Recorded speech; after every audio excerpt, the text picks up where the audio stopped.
बिस्मिल्लाहिर्रहमानिर्रहीम। अस्सलाम वालेकुम फ्रेंड्स, कैसे हैं आप सब। उम्मीद है आप सब ठीक होंगे। अल्लाह पाक आप सबको अपने हिफ्ज़ो ईमान में रखे। अल्लाह पाक आप सब के लिए आसानियाँ पैदा करे और आसानियाँ तकसीम करने की तौफीक अता फरमाए, आमीन। EFI इलेक्ट्रिशियन सेशन 11 में मैं आप सबको खुश आमदीद कहता हूँ। जैसे कि आपको याद होगा कि लास्ट वीडियो और उससे पहले वाली वीडियो के अंदर मैंने आपके साथ एयर टेम्परेचर के बारे में बात की थी, मैप सेंसर और एयर टेम्परेचर के बारे में। और आज के सेशन में मैं आपके साथ जो शेयर करूंगा वो भी टेम्परेचर के रिलेटेड ही इंफॉर्मेशन होगी। लेकिन आज मैं आपको बताऊंगा कि गाड़ी के पिछले बम्पर से लेके अगले बम्पर तक कितने टेम्परेचर सेंसर हैं और वो किस किस जगह पे लगे हैं और क्या क्या काम करते हैं। यानी मैं आज कोशिश करूंगा कि आज की इसी वीडियो के अंदर गाड़ी के अंदर जितने भी टेम्परेचर सेंसर हैं, जिस चीज़ के भी रिलेटेड है, उन सब के बारे में मैं आपको बता दूं फर्दर, ताकि आपको समझ में आ जाए और आपको पता चल जाए कि टेम्परेचर सेंसर किस किस जगह पे लगा होता है और वो कैसे कैसे काम करता है। ठीक है। सबसे पहले वाटर टेम्परेचर के बारे में मैं आपके साथ बात करूंगा। ये आप मेरे हाथ में देख सकते हैं, ये टेम्परेचर गेज है। ठीक है, ये इंजन के अंदर फिट होती है। जैसे ये इंजन में फिट होती है तो इसकी बाहर की जो इसकी जो बाहर की साइड है वो अर्थ हो जाती है। ठीक है, अभी मैंने बैटरी से एक वायर लेके इसे अर्थ कर दिया है, एक छोटा सा एक्सपेरिमेंट करने के लिए कि आपको पता चल जाए। जो लोग तो प्रोफेशनल हैं या जिन्हें थोड़ा अर्सा हो गया काम करते हैं उन्हें तो पता चलता होगा कि किस तरह वर्ड, लेकिन जो न्यू यूज़र हैं या न्यू काम करने वाले हैं उन्हें नहीं पता कि ये टेम्परेचर सेंसर किस तरह काम करता है। इसलिए मैं एक छोटा सा एक्सपेरिमेंट करूंगा जिससे आपको पता चल जाएगा कि वाटर टेम्परेचर सेंसर किस तरह काम करता है। ठीक है, इसकी बाहर से ये जो बॉडी है, इसकी बाहर से जो साइड है ये अर्थ हो जाएगी।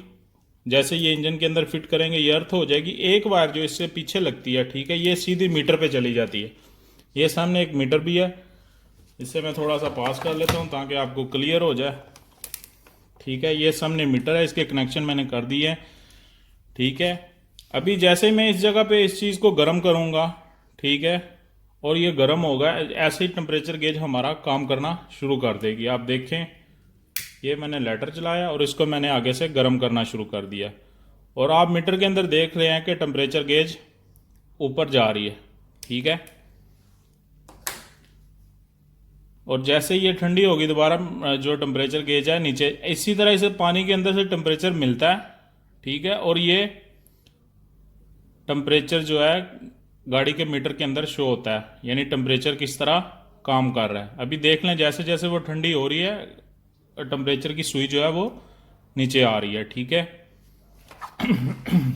बहुत सी गाड़ियों में ये सिंगल भी है और बहुत सी गाड़ियों के अंदर ये टेम्परेचर गेज 2 वायर वाला भी है। ठीक है, जिन गाड़ियों के अंदर ये 2 वायर वाला वाटर टेम्परेचर भी बोलते हैं, इसे टेम्परेचर गेज भी बोलते हैं, उससे कंपनी से दो काम लेती है। एक तो टेम्परेचर शो होता है, ठीक है, और दूसरा ऑटोमेटिक फैन भी इसी टेम्परेचर से चलते हैं। कंपनी ने एडजस्ट किया होता है कंप्यूटर के अंदर कि इतने टेम्परेचर पे जाके सेंसर ने काम करना है और इतने टेम्परेचर पे जाके फैन ने ऑन हो जाना है। ठीक है, तो आई होप कि आपको समझ आ गई है कि वाटर टेम्परेचर सेंसर या वाटर सेंसर किस तरह काम करता है। ठीक है, अभी देख सकते हैं कि आप ये सुई जो काफ़ी नीचे आ गई है क्योंकि ये अभी गेज टेम्परेचर इसका डाउन हो गया जिसकी वजह से ये नीचे आ गया। ऐसे ही ये पानी के अंदर भी काम करती है।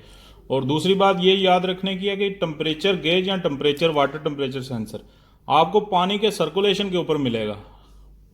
इंजन के अंदर पानी का जो सर्कुलेशन है उसी सर्कुलेशन के ऊपर आपको ये दोनों सेंसर मिलेंगे। ठीक है, बहुत सी गाड़ियों में सिर्फ ये लगा हुआ है और बहुत सारी गाड़ियों के अंदर ये दोनों भी, यानी टेम्परेचर गेज अलग लगी हुई है और वाटर टेम्परेचर जिससे फैन ऑन होते हैं वो अलग लगे हुए हैं। ये वाटर टेम्परेचर सेंसर किस तरह काम करता है, ये किस तरह फैन को ऑन करता है, उसके लिए एक अलग इंशाल्लाह नेक्स्ट वीडियो में बनाऊंगा किसी दिन कि किस तरह ये फैन ऑन होते हैं और कितने टेम्परेचर पे होते हैं, वो एक अलग टॉपिक है। ठीक है, आज की वीडियो में समझने की बात यह है कि सिर्फ टेम्परेचर पानी का किस तरह कंप्यूटर तक पहुंचता है और किस तरह मीटर तक पहुंचता है। ठीक है, इसके बाद हम बात करते हैं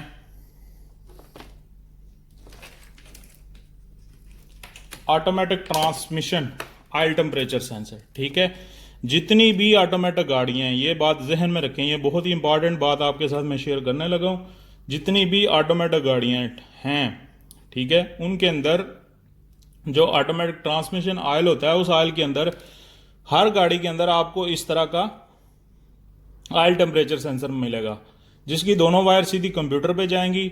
अगर उस गाड़ी का इंजन और गेयर का कंप्यूटर एक है तो उसमें जाएंगी, अगर गेयर का कंप्यूटर अलग है तो फिर उसकी दोनों वायर गेयर के कंप्यूटर पे जाएंगी और वो बताएगा गेयर को कि गेयर का ऑयल का जो टेम्परेचर है कितना है। ठीक है, ये सेंसर भी सेम इसी तरह काम करेगा जिस तरह वाटर टेम्परेचर करता है। जैसे जैसे इसे हीट मिलेगी, ये कंप्यूटर को बताएगा कि गेयर के ऑयल का टेम्परेचर कितना है। ठीक है, ये टोयोटा की वायरिंग है मेरे सामने। ठीक है, और ये टोयोटा के इनसाइड गियर की वायरिंग है, ऑटोमेटिक गियर की। ठीक है, और इसके अंदर एक साइड के ऊपर ये टेम्परेचर लगा हुआ है, टेम्परेचर सेंसर। ठीक है, जो कार्स हैं, जो 4 व्हील गाड़ियां नहीं हैं, उनके गियर के अंदर ये एक लगा होता है। ठीक है, और जो 4 व्हील गाड़ियां हैं, ये याद रखें, उनके अंदर ट्रांसमिशन, ऑटो ट्रांसमिशन के अंदर ऑयल टेम्परेचर सेंसर 2 लगे होते हैं। ठीक है, यानी 2 डिफरेंट जगह पे लगे होते हैं। सेंसर ए और सेंसर बी, दोनों का काम यही है कि वो गेयर के कंप्यूटर को बताते हैं कि हमारे अंदर जो गेयर ऑयल सर्कुलेशन हो रहा है उसका टेम्परेचर कितना है। अगर किसी वजह से ये सेंसर खराब हो जाएगा, ठीक है, तो कुछ ऑटोमेटिक गियर के अंदर ये प्रॉब्लम आ जाता है कि फिर चौथा गियर नहीं आता गाड़ी को। कुछ गाड़ियों के अंदर ये प्रॉब्लम आ जाता है कि गाड़ी गियर शिफ्टिंग ठीक नहीं करती। ठीक है, तो इसके खराब होते ही या इसकी अगर वायर कट जाए या सेंसर खराब हो जाएगा तो उसी टाइम जो है वो इंजन चेक भी आ जाती है कुछ गाड़ियों के अंदर। कुछ गाड़ियों के अंदर गियर के अंदर कोड ऑयल टेम्परेचर का कोड, ट्रांसमिशन ऑयल टेम्परेचर का कोड बन जाता है। ठीक है, ये अभी मेरे पास ये दूसरी वायरिंग है।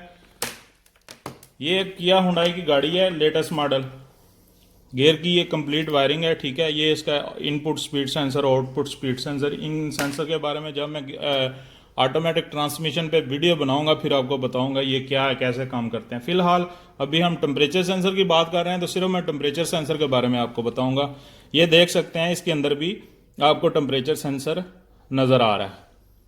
ठीक है, तो अभी तक हमें क्या समझ आई कि पानी का टेम्परेचर सेंसर भी कंप्यूटर चेक कर रहा है, हवा का टेम्परेचर भी चेक कर रहा है, और उसके बाद गियर के अंदर जो ऑयल है उसका टेम्परेचर भी कंप्यूटर को पता चल रहा है। यानी हर जगह से वो टेम्परेचर नोट कर रहा है कि इस जगह कितना टेम्परेचर है। और गाड़ी इंजन के अंदर अलग टेम्परेचर सेंसर है, गियर के अंदर अलग टेम्परेचर सेंसर है। ठीक है, उसके बाद आते हैं हम फ्यूल पंप में। ठीक है, ये मेरे सामने एक फ्यूल पंप है, ये 4 व्हील निसान एक गाड़ी है, उसका फ्यूल पंप है। ठीक है, इसके अंदर भी आप देखेंगे कि ये आपको एक टेम्परेचर सेंसर मिलेगा। ये क्या करता है, ये भी सेम वही काम करता है, फ्यूल टैंक, यानी टैंकी का जो पेट्रोल हम डलवाते हैं उसके अंदर कितना टेम्परेचर है वो बता रहा है उसको, कंप्यूटर को। ठीक है, अगर किसी वजह से ये खराब हो जाए तो इसकी वजह से भी कंप्यूटर के अंदर कोड बन जाएगा, उस कोड के अंदर लिखा होगा फ्यूल टैंक टेम्परेचर सेंसर।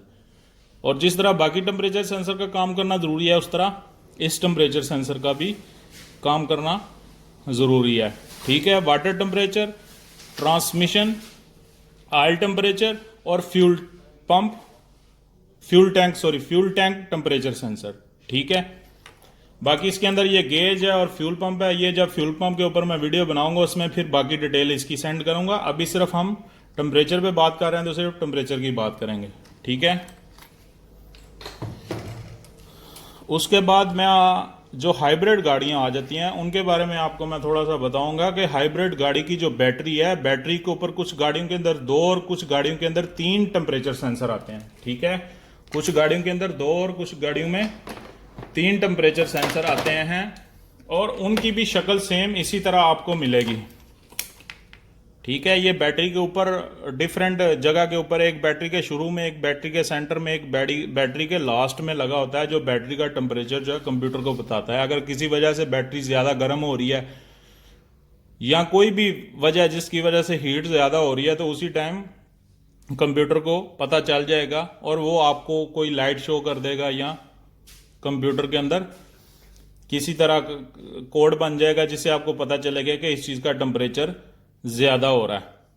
ठीक है, ये सारे टेम्परेचर लगाने का कंपनी का मकसद ये है हर जगह के अगर फ्यूल टैंक के अंदर या इंजन का टेम्परेचर या गियर का टेम्परेचर अगर किसी वजह से भी एक खास लिमिट उससे अगर ज़्यादा क्रॉस कर जाएगा तो उसी टाइम आपको जो है अलार्म आएगा, सिग्नल आएगा, लाइट की सूरत में, कोड की सूरत में या किसी फॉल्ट की शक्ल में आपके सामने आएगा और वो कंप्यूटर ये आपको अलार्म देगा कि आप इस चीज़ को चेक करेंगे इस जगह पे टेम्परेचर क्यों ज़्यादा हो रहा है। ठीक है, आई होप आपको सारे टेम्परेचर सेंसर जितने भी हैं उन सब की समझ आ गई।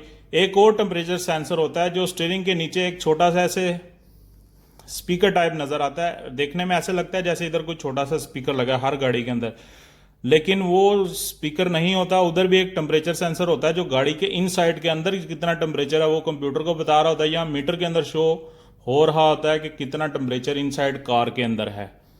ठीक है, कुछ गाड़ियों में आउटसाइड का टेम्परेचर चेक करने के लिए भी किसी जगह डिफरेंट गाड़ियों में डिफरेंट जगह पे टेम्परेचर सेंसर होता है बाहर का टेम्परेचर चेक करने के लिए भी। ठीक है, इसलिए इन ये जितने टेम्परेचर सेंसर मैंने आपको बताया इन सब का EFI गाड़ियों का काम करने के लिए इन सब टेम्परेचर का पता होना बहुत ज़रूरी है।